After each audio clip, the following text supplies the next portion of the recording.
You wake before sunrise. Your father is dead. No one cries. No one speaks. Everyone already knows what happens next. By tonight, the wolves will feed. That is how your tribe has survived for countless generations. The dead are left behind.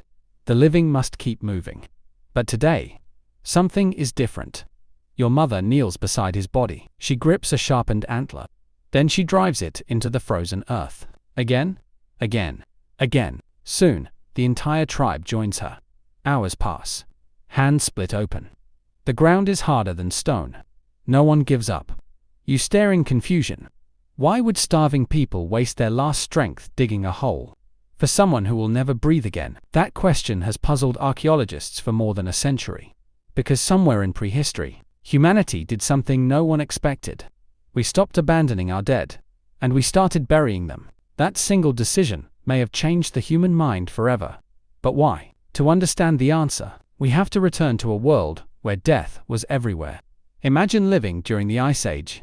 Every sunrise could be your last.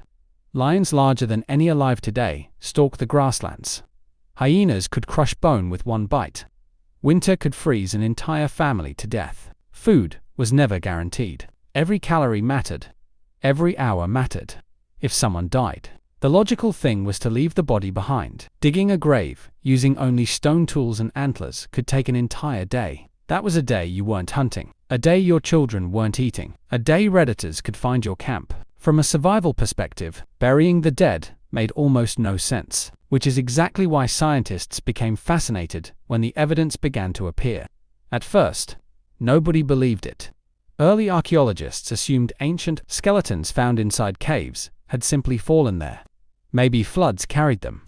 Maybe predators dragged them inside. Maybe the caves became natural traps. Those explanations sounded reasonable, until researchers looked closer. The skeletons weren't scattered. The bones weren't chewed apart. The bodies weren't lying where nature would have left them. Many were resting in carefully dug pits. Some lay on their sides.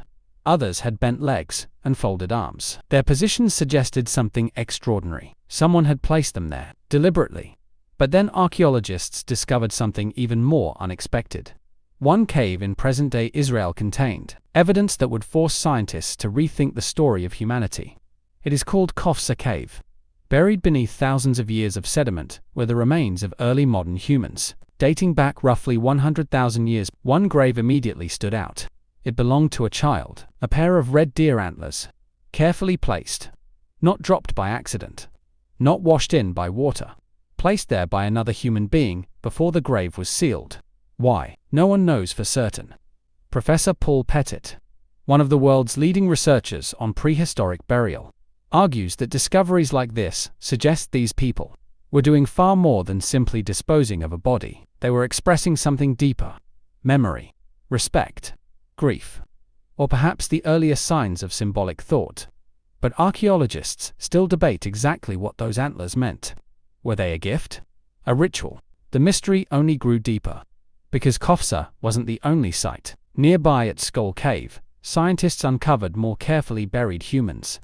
Now the evidence was becoming impossible to ignore. This wasn't one isolated event. Something had changed. Some humans had begun treating death differently. Scientists thought they were finally uncovering the origin of burial, until another discovery overturned everything. The graves archaeologists uncovered didn't belong to Homo sapiens. They belonged to Neanderthals. For decades, many scientists believed Neanderthals were little more than primitive survivors, strong, skilled, but incapable of complex thought. Then came a discovery that challenged everything. Deep inside Shanidar Cave in northern Iraq, archaeologists uncovered several Neanderthal skeletons. One of them became known as Shanidar I. At first glance, he seemed ordinary. Then researchers examined his bones. His right arm had been severely injured. One eye was likely blind. His legs showed signs of lasting damage. Yet he had lived for years after these injuries. In the brutal world of the Ice Age, that should have been impossible. Someone had fed him, protected him, cared for him. Long before hospitals, long before civilization, someone chose compassion over convenience. But that wasn't the strangest discovery. Around another Neanderthal burial, scientists found large amounts of flower pollen. The idea spread around the world. had Neanderthals buried their dead with flowers. It became known as the famous flower burial. For years, it was celebrated as proof that Neanderthals held funeral ceremonies.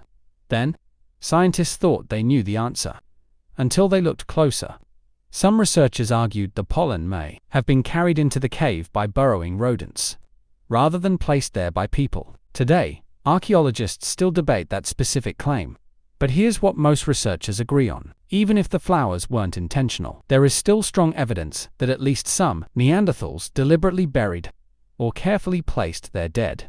That realization changed the way many scientists viewed Neanderthals. Researchers like Chris Stringer and Jean-Jacques Hublin argue that Neanderthals were far more intelligent and behaviorally complex than once believed. But that raised an even bigger question. If both Homo sapiens and Neanderthals buried their dead, why? No skeleton can answer that. Bones cannot tell us what someone believed. So archaeologists search for clues. Some graves contain red ochre. Others contain carefully placed tools or animal remains. Some even belong to children. Each discovery hints that these burials meant more than simply hiding a body. Perhaps they were acts of love. Perhaps they strengthened families during unimaginable loss. Or perhaps, for the very first time, humans began wondering what happened after death. Scientists still debate the answer, and many discoveries have more than one possible explanation. But one conclusion is becoming increasingly clear. Humans didn't suddenly begin burying their dead overnight. Different groups adopted the practice at different times. Yet across thousands of years, something extraordinary happened. Again and again, people stopped. They dug into frozen ground. They stayed beside someone they loved, even when survival demanded they keep moving. Perhaps the first grave wasn't built because humans feared death. Perhaps it was built because they finally understood the value of a single life. That simple act revealed something extraordinary: the ability to remember, to mourn, to care for someone who could give nothing back. Long before cities, long before writing, someone covered another human being with earth. And in doing so, left behind one of the earliest signs of what it truly means to be human. A silent grave still tells one of humanity's greatest stories.